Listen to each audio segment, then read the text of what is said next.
आज हम पढ़ने जा रहे हैं लीलाधर शर्मा पर्वतीय द्वारा लिखित भीड़ में खोया आदमी। इस निबंध में जनसंख्या वृद्धि और पर्यावरण प्रदूषण ये मुख्य बिंदु हैं जिनसे संबंधित समस्याओं पर लेखक ने ध्यान आकर्षित किया है और इन समस्याओं के समाधान पर भी इसमें सुझाव दिए गए हैं। गद्य में किसी भी निबंध या कहानी का शीर्षक बहुत महत्वपूर्ण होता है। शीर्षक है भीड़ में खोया आदमी। यहाँ दो चीज़ें मुख्य हैं, एक तो भीड़ और उसमें खोया आदमी।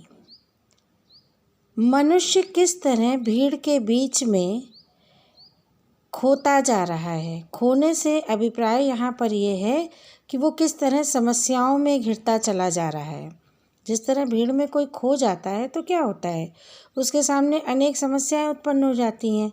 तो उसी तरह जनसंख्या वृद्धि और पर्यावरण प्रदूषण से संबंधित अनेक समस्याओं के बीच आदमी खोता चला जा रहा है। ठीक है। प्रस्तुत निबंध जनसंख्या वृद्धि और पर्यावरण प्रदूषण को ध्यान में रखकर लिखा गया है। मनुष्य यदि जनसंख्या वृद्धि पर नियंत्रण नहीं लगाएंगे तो वह दिन दूर नहीं जब हम सभी स्वयं इस भीड़ में और इससे उत्पन्न समस्याओं में पूरी तरह खो जाएंगे। देखिए वही बात आ गई ना कि खोने का मतलब है कि भीड़ से उत्पन्न समस्याओं से ग्रस्त हो जाना, समस्याओं से जूझना, और हम सभी स्वयं भी यानी सारे मनुष्य इस जनसंख्या वृद्धि के कारण इस तरह से इन समस्याओं का सामना करते रहेंगे और इस भीड़ के कारण हमें परेशानी उठानी पड़ेगी। इस कथा प्रसंग में, कथा प्रसंग कौन सा है, यहाँ पर लेखक ने जो आगे कथा बताई है, कहानी बताई है, इस कथा प्रसंग में उठाई गई समस्याएं समाधान की ओर अग्रसर करती हैं। समाधान यानी जितनी समस्याएं हैं उनका सॉल्यूशन भी यहाँ पर बताए गए हैं, किस समस्या का क्या हल हो सकता है ना। केवल समस्याएं ही नहीं लेखक ने बताई हैं, उनके समाधान भी बताए हैं। अग्रसर करना यानी आगे बढ़ने की ओर हमें प्रेरित करते हैं कि किस तरह से हम इन समस्याओं से निकल सकते हैं। ये विषय हमारे देश की खुशहाली और भविष्य के लिए आवश्यक और महत्वपूर्ण है, बहुत महत्वपूर्ण है।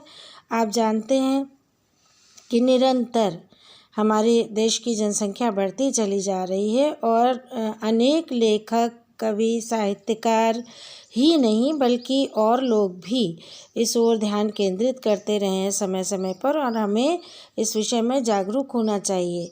तो आपके कोर्स में ये जो निबंध है ये भी बहुत महत्वपूर्ण है कि जनसंख्या वृद्धि और पर्यावरण प्रदूषण ये दो ऐसी समस्याएं हैं जिन पर तुरंत ही मनुष्य को सचेत होने की आवश्यकता है, क्योंकि देश की खुशहाली और भविष्य के लिए ये अत्यंत आवश्यक और महत्वपूर्ण है। जनसंख्या वृद्धि पर नियंत्रण करना क्यों आवश्यक है, क्योंकि इससे हमारे देश की खुशहाली और भविष्य जुड़ा हुआ है। यदि जनसंख्या वृद्धि को न रोका गया, इस पर ध्यान न दिया गया तो भविष्य में और भी अधिक हमें समस्याओं का सामना करना पड़ेगा, हमारे पर्यावरण को क्षति पहुंचेगी, नुकसान पहुंचेगा। तो इसमें बाबू श्यामला कांत किस तरह से लिखा हुआ है इस पर ध्यान दीजिए। बाबू अलग है, श्यामला अलग है, कांत अलग है। ठीक है, कई बार एक ही में लिख देते हैं आप लोग जोड़ के, तो थोड़ा सा ध्यान रखिए कि हो सके तो साहित्य सागर में जिस तरह से चीज़ें दी हुई हैं आप अपने बुक को फॉलो करिए। ठीक है।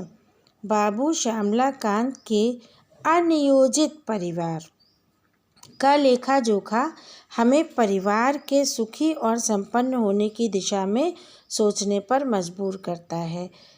अब क्या है बाबू श्यामला कांत की समस्याएं और उनके परिवार में ऐसा क्या लेखक ने अनुभव किया, ये अब हम देखते हैं। अब अभी तक का जितना पैराग्राफ आपने पढ़ा है इसमें 2-3 प्रश्न बनते हैं कि इस निबंध का विषय क्या है। तो विषय है जनसंख्या वृद्धि और पर्यावरण प्रदूषण। यदि मनुष्य ने जनसंख्या वृद्धि पर नियंत्रण नहीं लगाया तो क्या होगा। मनुष्य यदि जनसंख्या वृद्धि पर नियंत्रण नहीं लगाएंगे तो वो दिन दूर नहीं जब हम सब स्वयं भी इस भीड़ में और इससे उत्पन्न समस्याओं में पूरी तरह खो जाएंगे। कहने का तात्पर्य ये है कि इस वजह से हमें भी तरह तरह की समस्याओं का सामना करना पड़ेगा। जनसंख्या वृद्धि से अनेक समस्याएं उत्पन्न होती हैं। अभी हम आगे निबंध के आधार पर देखेंगे कि कौन कौन सी समस्याएं उत्पन्न होती हैं। मेरे एक अभिन्न मित्र हैं बाबू श्यामलाकांत। यहाँ श्यामलाकांत एक में जोड़कर भी लिखा हुआ है, तो अब इसका क्या मतलब हुआ। ये भी सही है, ये भी सही है। ठीक है, कई बार ऐसा होता है कि कंफ्यूज होते हैं बच्चे कि यहाँ ऐसे लिखा हुआ है, यहाँ ऐसे लिखा हुआ है, तो हमें किस तरह लिखना है। तो आप चाहे इस तरह लिखें चाहे इस तरह लिखें, ठीक है। आपकी बुक में अगर दिया हुआ है तो वो ठीक है।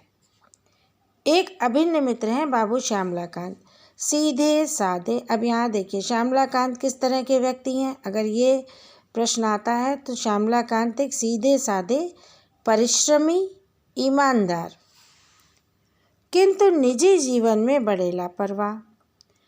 अब निजी जीवन, व्यक्तिगत जीवन में वो लापरवाह क्यों है, इसका आगे लेखक कारण बता रहा है। उम्र में मुझसे छोटे हैं पर अपने घर में बच्चों की फौज खड़ी कर ली है। इस लाइन को अंडरलाइन कर लीजिए। कारण क्या है, उम्र में मुझसे छोटे हैं पर अपने घर में बच्चों की फ़ौज खड़ी कर ली है। बच्चों की फ़ौज खड़ी कर लेने का मतलब है कि अधिक बच्चे होना। अब ये बात लेखक को कैसे पता हुई। पिछली गर्मियों में, कौन सा मौसम है जब लेखक जा रहा है, पिछली गर्मियों में मुझे उनकी लड़की के विवाह में सम्मिलित होने के लिए हरिद्वार जाना था। कहाँ जाना था, हरिद्वार जाना था। 15 दिन पहले आरक्षण के लिए स्टेशन पर गया। अब यहाँ देखिए 15 दिन पहले क्या किया लेखक ने, आरक्षण रिजर्वेशन कराने के लिए स्टेशन पर गया था वो 15 दिन पहले। तो वहाँ पहले से ही लोगों की लंबी कतार खड़ी थी। कतार यानी लंबी लाइन लगी हुई थी लोगों की। घंटों प्रतीक्षा के बाद मेरी बारी आई तो पता चला कि किसी भी गाड़ी में स्थान खाली नहीं है। जाना आवश्यक था, इसलिए मुझे बिना आरक्षण के ही निकलना पड़ा। अब देखिए लोगों की लंबी कतार मिली उसे और 15 दिन पहले वो रिजर्वेशन के लिए गया, आरक्षण के लिए गया, फिर भी घंटों प्रतीक्षा करने के बाद भी जब बारी आई तो पता ये चला कि किसी भी गाड़ी में स्थान खाली नहीं है। जाना आवश्यक था, इसलिए मुझे बिना आरक्षण के ही निकलना पड़ा। अब जब गाड़ी आई तो क्या देखता हूँ कि उसके, अच्छा यहाँ कई बार बच्चे ये सोचते हैं कि 15 दिन पहले ही वो चल दिया विवाह में सम्मिलित होने। ऐसा नहीं है, 15 दिन पहले वो आरक्षण के लिए गया था और जब आरक्षण नहीं मिला तो फिर वो बिना आरक्षण के ही निकला। जब गाड़ी आई तो क्या देखता हूँ कि उसके अंदर तिल रखने की भी जगह नहीं। तिल रखने की भी जगह ना होना मतलब बहुत भीड़ होना, और प्लेटफॉर्म पर चढ़ने वालों की भीड़ ज़बरदस्त धक्कम धक्का करने में लगी है। यहाँ एक प्रश्न आता है कि रेलवे स्टेशन का दृश्य क्या था। ठीक है, रेलवे स्टेशन पर कैसा दृश्य था, तो अब आप देख लीजिए। रेलवे स्टेशन के दृश्य के बारे में आपको यहाँ से बता सकते हैं आप कि जब गाड़ी आई तो तिल रखने की भी जगह नहीं थी और प्लेटफार्म पर चढ़ने वालों की भीड़ धक्कम धक्का करने में लगी हुई थी। मेरे पास सामान बहुत कम था, फिर भी कुली की सहायता लेनी पड़ी। यदि उसने खिड़की से मुझे भीतर न धकेला होता, है ना, इतनी भीड़ थी कि लेखक जो है अपने आप जा भी नहीं सकता था। इतनी भीड़ थी कि लाइन ख़त्म होने को ही नहीं आती थी, फिर भी पूरा सामान नहीं मिल पाया।